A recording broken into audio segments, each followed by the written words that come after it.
Sama. Excuse me.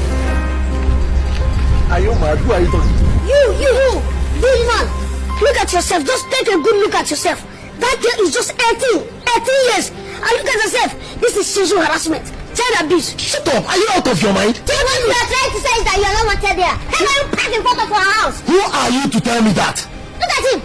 So both of you are not ashamed of yourselves? Look at this fool. Hey.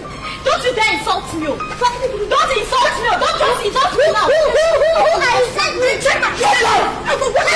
What is going on here? Mother, are you the mother of these things? How dare you call my children these things? Hey, no, mother, these kids, they have been insulting me here. Yeah, I told you the truth. Just look at you. This man is one about 40. I look at this girl, she's just 13. Both of them have been coming after me. Shut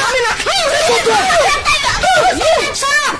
Are you a commodity? Shut up! It's okay, gentlemen, let us go. Honestly. It's okay.